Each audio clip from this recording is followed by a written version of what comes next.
자,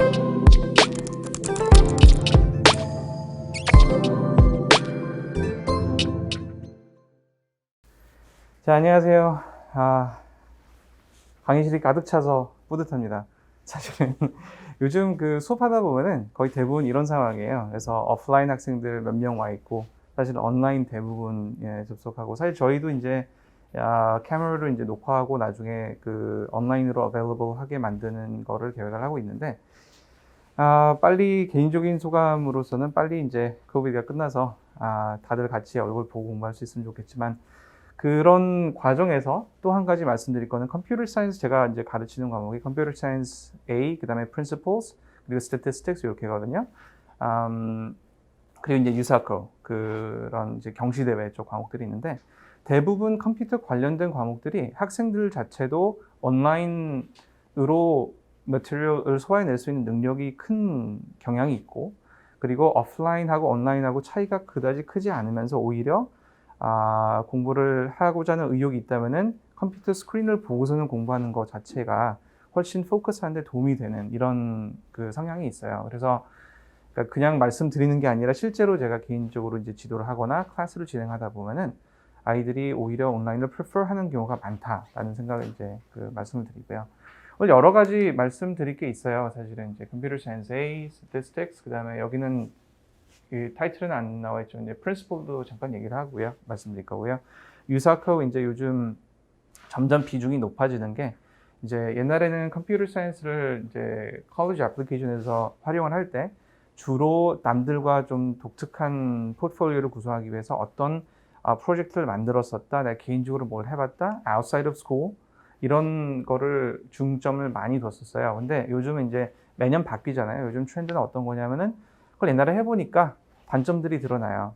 이게 뭐냐면은 프로젝트를 위주로 컬리지 애플리케이션을 구성을 하다 보면은 잘 되는 경우는 굉장히 잘 돼요.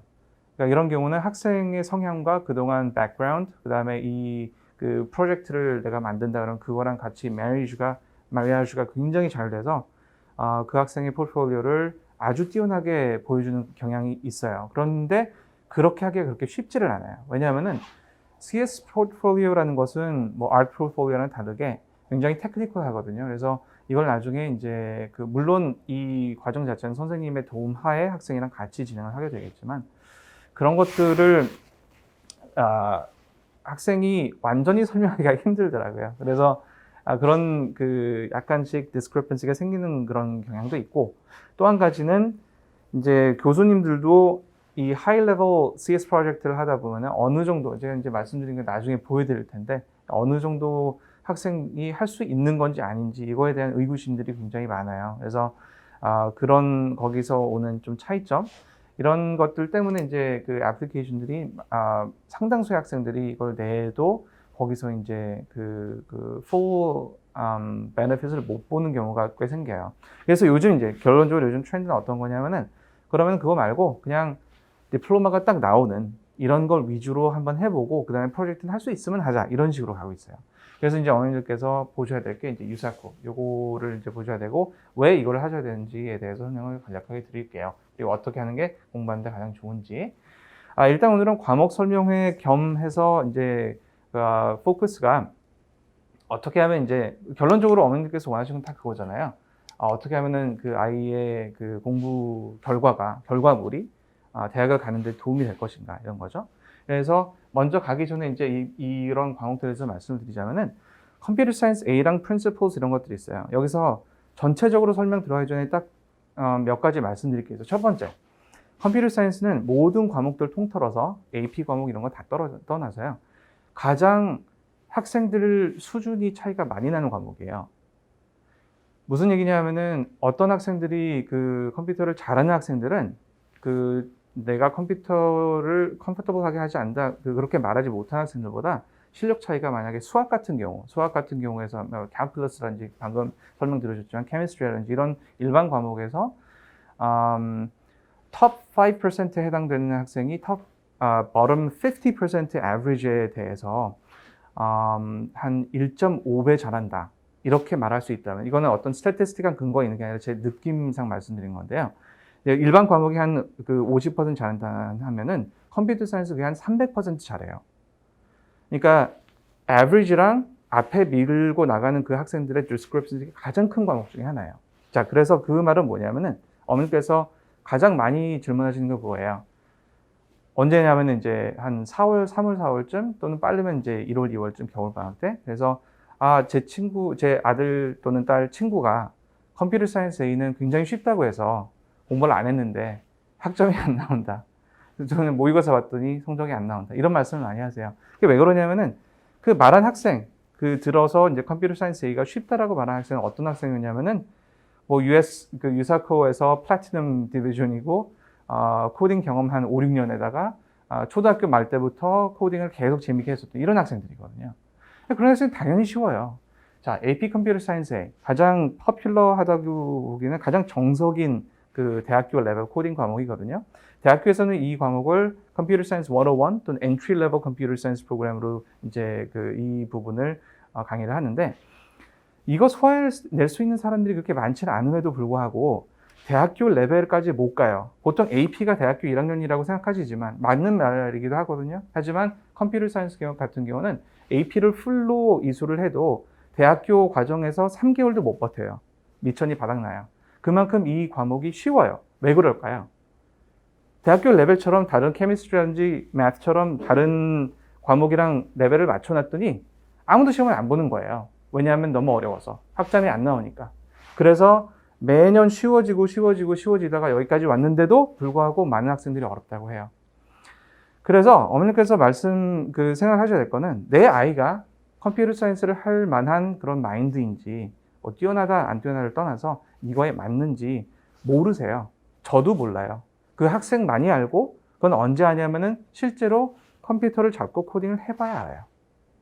아시겠죠? 그래서 이게 가장 중요한 건 뭐냐면은 늦게까지 놔두지 마세요. 여름방학 때 들으세요. 제가 제발 부탁드리는 건데 제발 겨울 때 돼가지고 저희 코딩 한 번도 한 적이 없는데 학교에서 학점 박살 나가지고 왔어요. 이런 말씀 좀 안 듣게 좀 해주세요. 여름에 이걸 들으셔야지 그런 경우가 없어요. 그렇게 하면은 일단 첫 번째 코딩 공포증이 생겨요. 학생들이. 그래서 코딩을 나는 못하는구나 이런 강박관념이 생기게 되면은 그다음부터는 회복하기가 굉장히 힘들어져요. 그래서 미리 하면은 또 이런 그 반대의 플러스 효과가 생기겠죠. 왜냐하면은 미리 내가 한 걸 아니까 친구들이 나한테 물어보고 이런 그 psychologically advantage가 생기게 되면은 굉장히 공부하는데 효과가 좋아요. 이 과목은 특히 그런 면이 강한 과목이라서 미리 공부하시는 게 좋다라고 말씀드릴게요. 자, AP 컴퓨터 사이언스 뭐 너무 그 앞에 타이틀 가지고는 계속 설명하고 있었는데 이거는 썸머가 그래서 가장 중요해요. 특히 이제 두 번째 말씀드릴 게 뭐냐면은 AP 컴퓨터 사이언스 A라는 과목은 선생님마다 discrepancy가 가장 심한 과목이에요. 가장 심한을 그 기록 보유하고 있다고 해도 그 과언이 아닌 과목인데 그 말은 뭐냐면은 내가 이제 그 버스턴에 어떤 학교 다니고 있다. 내 아이는 뭐 한국의 인터내셔널 스쿨 다니고 있다. 어떤 학생은 뭐 싱가포르에서, 홍콩에서 또는 이제 전 세계에서 다 학교를 다니고 있잖아요. 학생들 모아보면은 한 10명 모아놓으면은 커리큘럼 진도가 10명이 다 달라요. 그게 왜 그러냐면은 학교 선생님들을 모을 때 뭐 케미스트리나 뭐 그 매스 캘큘러스 같은 거는 지금 3, 40년 이상 동안 그 진행이 되어 왔어요. 컴퓨터 사이언스는 생긴 지 자체도 20년도 안 됐고 특히 지금 하고 있는 자바는 2003년도 이후부터예요. 그러니까 아직 커리큘럼 자체가 선생님들이 이렇게 해야 된다라고 소화해낼 수 있을 정도로 정형화되어 있지 않아요. 모든 사람들이 다 다르게 가르쳐요. 그 말은 뭐냐면은 어머님들의 자녀분들이 가셔서 다시 돌아가서 학교에서 이건 이렇게 배웠는데 난 이렇게 공부해 갔는데 하면 그 선생님이랑 가르치는 게 전혀 다를 가능성이 굉장히 높아요. 그래서 어떤 티피컬한 커리큘럼을 아무리 잡아봐도 이거를 보통 AP에서는 60% 하면은 한 학기는 간다라고 얘기를 하지만 전혀 안 그럴 수도 있어요. 그러니까 좀 익스텐시브하게 공부를 해 두어야지 안심을 할 수 있다. 이런 걸 또 말씀드리고 싶어요. 그래서 썸머가 굉장히 중요하다. 보통 10월 때쯤에 연락 주시는 어머님들이 그래요. 첫 번째 퀴즈 봤는데 C 나왔어요. 어떻게 해요? 이런 거죠. 그래서 코딩을 잘 한다고 생각해서 자신이 있다고 했는데 아이들도 놀라는 거예요.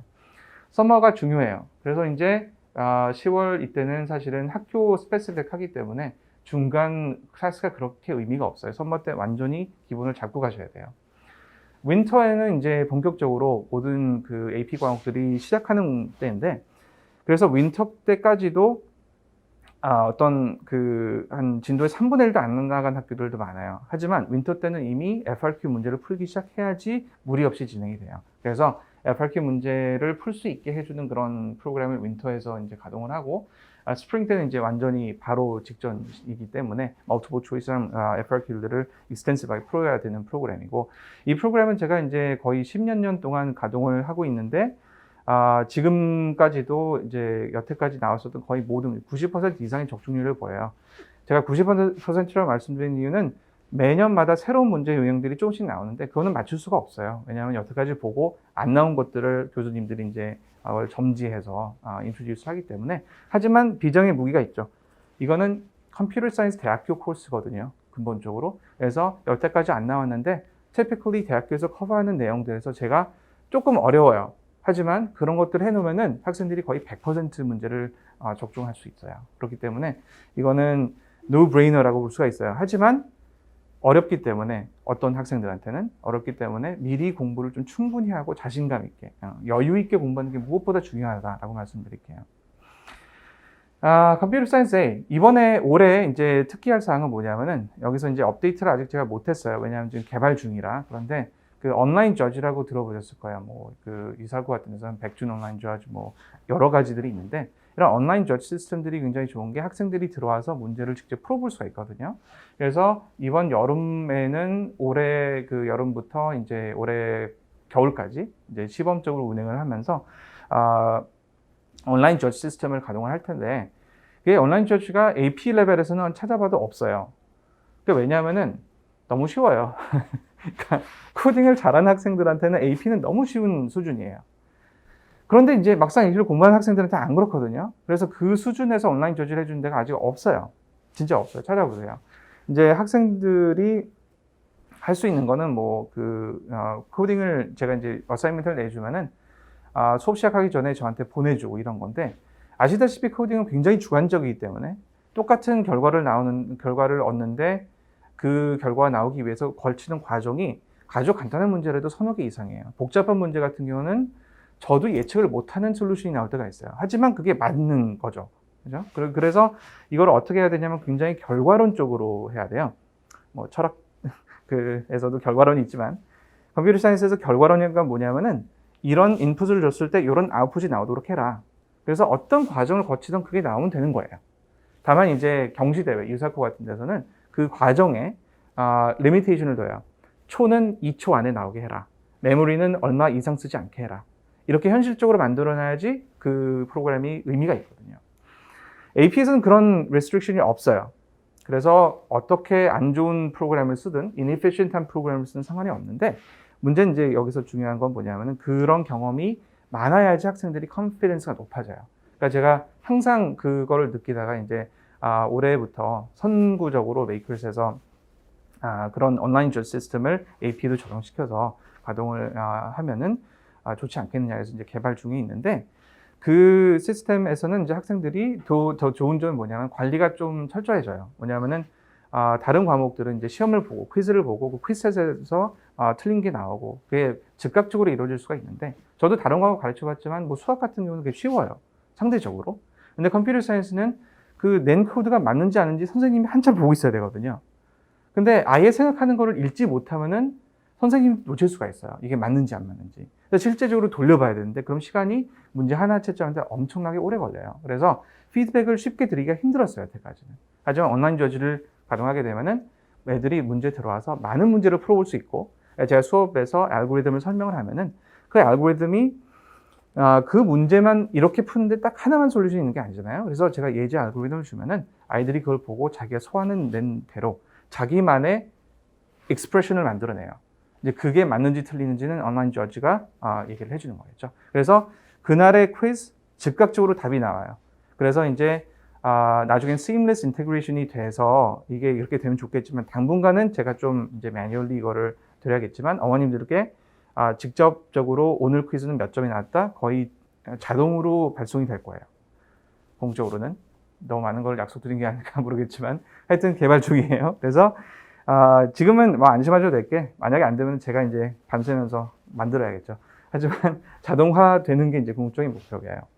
그리고 또 한 가지는 뭐냐면 이제 weekly report는 그거는 매일 드리지는 못하고 weekly report는 이제 학생이 어느 정도 이 소화해내는 게 어느 정도 필요하다. 이것도 나중에는 조금 더 개선해서 인공지능 알고리즘을 써서 분석을 할 예정인데 지금 아직까지는 올해는 그렇게는 안 되고 올해는 그냥 quiz 리포트를 즉각 받아보시는 걸로 만족하셔야 될 것 같아요. 하여튼 그런 식으로 이제 진행을 하려고 해요. AP 컴퓨터 사이언스에는 프린시플은이나 AP 스태티스틱스는 아직 온라인 저주가 없어요. 그건 만들기도 좀 막막하고 이거는 이제 코드를 넣고 결과를 테스트하면 되기 때문에 이제 그런 식으로 진행하고 이제 APCSA가 그렇게 좀 포커스가 많이 이제 있고 시험 스페시픽한 거는 그냥 가볍게 넘어갈게요. 어차피 지금 들으셔봤자 잊어버리세요. 내년에 한 겨울 설명회나 봄 설명회 때 다시 오세요. 그러면은 머릿속에 팍팍 들어와요. 그래서 그때쯤에 이제 이런 시험이 어떻게 진행이 되는가. 이제 APCSA는 뭐 FRQ, MCQ 둘 다 있기 때문에 뭐 다른 거랑 크게 다르지 않고 FRQ가 한 가지 이제 말씀드려야 될 거는 컴퓨터를 가지고 시험 보는 게 아니다라는 거. 그러니까 맨날 컴퓨터로 코딩을 하다가 갑자기 이거 보게 되면 당황해요. 그래서 그런 것들이 좀 있고요.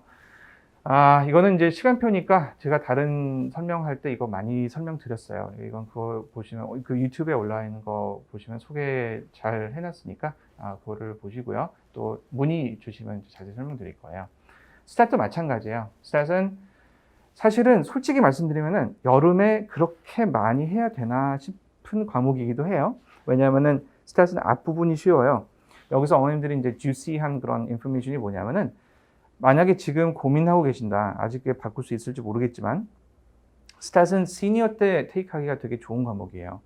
사실 이제 원장님이 저에서 보고 계시지만 이런 말씀은 좀 이게 어떻게 보면은 굉장히 전략적으로 보면은 사실 학생들이 보는 게 학원에서 많이 수업 듣고 좋잖아요. 그런데 이게 시니어 때 보게 되면은 시험 자체를 그 원서에 넣지 않아도 되기 때문에 학생들이 많이 선택한 전략이에요.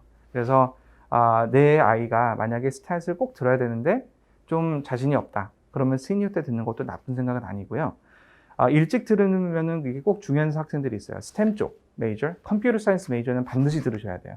왜 스탯이 갑자기 컴퓨터 사이언스로 되지? 왜냐하면은 지금 컴사에서 대학교 들어가서 2, 3학년 때, 4학년 때 가장 많이 인기 있는 과목 Artificial Intelligence죠. 인공지능. 인공지능 거의 다 Probabilistic Math랑 Statistics예요. 이거 못하면은 1학년 과목도 못 들어요. 꼭 들으셔야 돼요. 그래서 스템 쪽에 관심이 있거나 내가 스템 직접 메이저가 아니더라도 인공지능 하고 싶다. 꼭 들으세요. 그래서 제가 다른 수학 과목을 그렇게 비중을 안 둬도 이거는 꼭 안 놓고 계속 강의를 해요. 그래서 Statistics 상당히 중요하고 이거는 근데 시험 자체는 저는 굉장히 좋아하지 않아요. 비추해요. 왜냐하면은 컬리지 보드에서 내는 게 스탯의 과목이라는 게 워낙 굉장히 재밌는 과목이고 퀀텀 피직스에서도 이용이 될 정도로 이 probabilistic math는 굉장히 활용도가 높고 젊은 과목이고 익사이팅해요. 하지만 얘네들이 만든 거는 이유가 있겠죠. 하지만 재미없게 만들어 놨어요. 그래서 좀 에세이를 쓰는 식으로 내가 내 언더스탠딩을 보여주지 않으면은 굉장히 점수 내기가 힘들어요. 그래서 그건 아세요. 아이의 언더스탠딩과 상관없이 이게 어떤 얘가 가장 와닿을 것 같냐면은 우리나라에서 이제 과학고 학생들 얘기예요. 과학고 학생들이 보통 우리나라 또는 유학 생각하기 위해서 AP 많이 보잖아요. 이제 친구 아들이 이제 고3이 됐는데 애가 과학고에 다니고 있어요. 누군지는 말을 안 하니까 프라이버시는 상관없겠죠. 이 학생이 과학고니까 과학, 수학 다 잘해요. 거의 뭐 천재 수준이에요. 그러니까 어머님들 그 average 학생들의 수준에서 보자면은. 근데 이 학생이 AP 스탯 시험을 봤는데 학생한테 물어보니까 어땠냐 물어보니까 영어라서 어렵지 않았냐. 그건 상관없고 뭐 대충 다 맞은 것 같다. 모르는 거 거의 없었다라고 했어요. 제가 채점해 봤는데 몇 점 나왔을까요? FRQ가 평균 1.5점이 나왔어요. out of 4. 그러니까 이 FRQ는 1에서 4점인데 1.5점이 나오더라고요. 학생도 충격받았어요. 그게 시험 보기 전 한 일주일 전이에요. 무슨 얘기인지 아시겠죠? 이게 아는 거랑 상관없어요. 내가 어떤 식으로 써야 되는지가 굉장히 중요해요. 그래서 시험을 보려면은 강의를 들으세요. 시험이 아니라 그냥 GPA다. 그러면은 그렇게 어렵지 않아요. 부담 없어요. 그러니까 사실은 뭐 안 들어도 상관없는데 GPA 잘 보려면 듣는 게 좋아요. 제가 가지고 있는 매트리얼이 전부 다 고등학교 때 강의하던 거라서 스탯은 강의 재료가 하나밖에 없어요. 다른 것도 있긴 한데 거의 안 쓰거든요. 95%가 그 강의 재료를 써요. 그래서 학교에서 나올 수 있는 문제도 한 번 겪고 들어가는 거니까 어차피 APC에서 학교에서 들을 거다. 반드시 듣는 게 좋고요. 그렇지 않더라도 뭐 그 대학교 가는 어떤 경우는 제 AP 강의를 다 학교 붙고 대학교 붙어놓은 학생들이 와서 듣는 경우도 있어요. 스탯을 못했기 때문에. 근데 대학교 1학년 커리큘럼 보니까 전부 다 스탯 모르면 못 듣는 과목밖에 없거든요. 그러면은 와서 꼭 들어요. 하여튼 그런 과목이니까 이제 시간표 문의해 주시고, 그다음에 principles. 오늘은 원래 principles 안 하려고 그랬어요. principles는 그런데 어머님들께서 맨날 여름 때마다 질문하세요. 우리 아이는 컴퓨터 사이언스를 듣는데요. 그런데 이제 프론트에서 안내 드리다가 보면은 이게 A인지 프린시플인지 헷갈리는 거예요. 그래서 어머니한테 여쭤보면 어머님도 모르세요. 그냥 컴퓨터 사이언스다 라고만 하고 뭔지 아이한테 물어봐야지 알아요. 자, 차이점이 뭔지 알려 드릴게요. 컴퓨터 사이언스 A는 코딩 과목이에요. 어머님들께서 이제 자녀분들이 코딩을 하고 컴퓨터를 프로그래밍을 하려면 기본적으로 알아야 되는 것들을 가르치는 게 A예요. 프린시플스는 뭐냐면은 전반 널리지예요. 인터넷이 뭐냐, 인터넷에 쓰는 프로토콜이 뭐냐, 이런 것들, 용어들을 배우는 일종의 그 기술에 관련된 지식을 습득하는 거예요. 코딩이 없느냐? 있어요. 있는데, 스크래치 아시나요? MIT에서 만든 그 스크래치라고, 초등학생들 배우는 거 있잖아요. 블록 코딩. 블록을 드래그 앤 드롭 해가지고 코딩을 하는 건데, 그런 코딩 수준이에요. 그렇기 때문에 이 프린시플은 그렇게 어렵지 않아요. A에 비해서 난이도가 굉장히 떨어져요. 여러 가지 변화가 있고 이거는 만들어진 지 5, 6년밖에 안 된 과목이기 때문에 변화도 많고 그 와중에 또 5점 맞기가 힘든 과목이에요. 저는 5점 맞기 힘든 과목만 가르치나 봐요. 그래서 하다 보니까 이게 저는 티처잖아요. 티처로서의 챌린지는 뭐냐면은 이 성적 안 나오는 놈들을 잘 나오게 만드는 거잖아요. 그러니까 성적이 잘 나오는 과목들은 관심이 점점 없어지더라고요. 이거 되게 큰 문제인 것 같아요. 개인적인. 하지만 저는 이런 챌린징한 과목들, 애들을 성적을 올리기가 힘든 과목들을 좋아하는 그런 성격을 가지고 있어요. 어쨌거나 그래서 이 프린시플도 은근히 안 나와요. 왜 그러냐면은 코딩하는 실제 프로젝트 때문에. 이것도 제가 많은 경우들을 본 게 뭐냐면 크레이타스크에서 학생이 코딩 잘해요. 한 2년, 3년 이제 막 재미 붙이기 시작할 때 코딩 잘하고 자기가 만들어놓은 앱도 있고, 이거는 문제없이 가겠지. 그런데 이게 4점이 나와요. 왜냐하면은 멀티플 초이스는 사실 이거는 학생들이 거의 대부분 한 90% 이상의 적중률을 가져요. 그렇게 어렵지 않아요. 시험에 임박해서 한 두세 번 모의고사 풀고 이런 쭉 정리하고 그러면은 이거는 대부분 맞게 나오기 어렵지 않아요. 하지만 크리에이타스크는 코딩에서 이걸 서밋만 하면 될 줄 알았는데 그게 다 나가가지고 거의 한 row 6 중에서, 그러니까 6개 포인트가 있는데 그 포인트 중에 1, 2개밖에 못 맞추는 경우 많이 봤어요. 왜냐하면은 이것도 라이트업이 문제예요. 이거는 내가 코딩을 써서 이게 얼마나 복잡하고 잘 만들었는데 이게 중요한 게 아니라 거기서 요구하는 것들을 내가 얼마나 잘 설명했는가예요. 내 코드를 다 하고 있더라도 설명 안 해놓으면 점수 안 나와요. 그러니까 이거는 어떻게 생각하시면 되냐면은 학교 잘 따라가다가 여름방학 때 강의 없습니다. 프린시플은. 잘 따라가시다가 봄에 오세요. 봄에 오시면 제가 프로젝트를 만든 거에 대해서 가이드라인 다 잡아드릴게요. 그것만으로 프리테스트 나오고, 그러면은 MCQ를 이제 그것도 봄 시험 임박해서 직전에 굉장히 짧은 클래스로 끌어올릴 수 있어요. 하지만 아셔야 된다라는 거죠. 어떤 건지. 내가 스템 메이저인데 프린시플을 하면 어떠냐? 하지 마세요. 의미 없어요. A를 하세요. A를 하고 그거 말고 그 이후로 쭉쭉 뻗쳐 나가셔야 돼요. 스템 메이저인데 APCS A를 자랑하고 있다. 이거는 스템 메이저에서 안 받아줘요. 그런 상황이면은. 그래서 스템 쪽을 메이저를 하죠. 특히 컴퓨터 사이언스 메이저는 유사코 골드존은 돼야 돼요. 그래야지 요즘은 좀 먹혀요. Which leads us to 유사코. 그래서 이런 블록 코딩을 한다는 거 보여드리려고 이제 보여드린 거고요. 유사코. 중요해요. 유사코. 요즘 점점 비중이 높아져가고 있고, 한국에서는 정보 올림피아드라는 그 시험이 있는데, 유사코처럼 어떻게 그 중간 디비전을 잘 나눠준 게 아니기 때문에 조금 학생들이 접근하기 힘들어요. 우리나라 정보 올림피아드는 그리고 1년에 한 번이고, 기회가 많지를 않아요. 그래서 유사코는 보는 것도 자유롭고, 여러 번 내가 원하는 만큼 볼 수 있어요. 온라인이에요. 미국에서 갈 필요가 없어요. 그리고 겨울에 한 12월, 1월, 2월, 3월까지 이렇게 4번 정도 기회가 있어요. 그리고 유사코가 효과가 있냐 없냐 많이들 물어보시는데 효과 있어요. MIT 제가 가르치는 학생들 뭐 얘기를 들어보면은 MIT, 스탠퍼드, 카네기 멜론 은근히 별로 없어요. MIT가 많아요. 근데 그 학생들 얘기 들어보면은 학생들끼리 모여서 너는 뭐니? 물어봐요. 그러면은 I'm platinum 이렇게 얘기를 해요. 이제 bragging 하는 거죠. 그게 유사코란 말이 안 나와요. 그 정도로 학생들이 뭔지 알고 있는 거죠. 그래서 유사코가 학생들이 스템 쪽은 거의 기본이에요. 이거는 뭐 우리나라로 치면은 넌 태권도 무슨 띠 다니니 이런 거 물어보는 거랑 비슷하다고 해야 되나? 그게 어느 정도로 피아노 어디까지 쳤니 이런 거예요. 그런 수준이에요. 그래서 기본기라고 거의 기본기라고 생각하셔야 되는데 안타깝게도 문제 난이도는 굉장히 위에요. APCSA 방금 말씀드린 어렵다고 생각하는 그 APCSA를 다 완수한 학생들도 브론즈 문제 못 풀어요.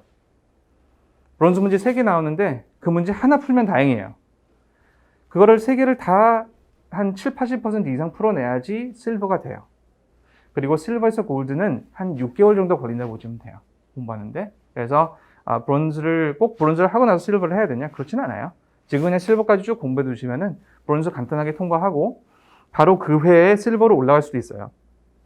이 사건은 그런 데서 좀 플렉시블하기 때문에 내 학생이 내가 만약에 시험을 봤는데 지금 만점을 맞았어요. 그럼 그 자리에서 바로 다시 다음 단계 시험 볼 수 있게 돼요. 그러니까 어떻게 보면은 굉장히 이피션트하게 시니어가 이때까지는 몰라서 시니어가 왔는데 12월밖에 없잖아요. 이제 레귤러, 얼리는 이미 놓쳤고 레귤러에서 12월 날 시험 봤어요. 그래서 브론즈에서 실버 올라왔어요. 그 다음날 다시 실버 보게 해서 골드까지 올라간 적이 있어요. 그런 식으로 바로 한 번에 2단계로 건너질 수가 있기 때문에 한 달 딱 기한이 있을 때 그 학생들이 급하게라도 그거를 자기 이제 원서 애플리케이션에 덧붙일 수 있는 그런 과목인데 근데 그거는 학생이 공부를 제대로 해서 하려면은 정말 많은 시간이 걸릴 수도 있어요. 학생에 따라서. 그러니까 이거 해보면은 실제로 해보면은 요 10월, 11월 그 사이에 공부를 할 수 있을 것 같죠? 없어요. 학생들 학교 숙제하느라고 바빠요. 엑스트라 커리큘럼 하느라고 바빠요. 시간이 없어요. 이거는 좀 앉아가지고 차분히 생각을 해야 되는 과목이기 때문에 이것도 여름에 전략적으로 하는 게 좋아요.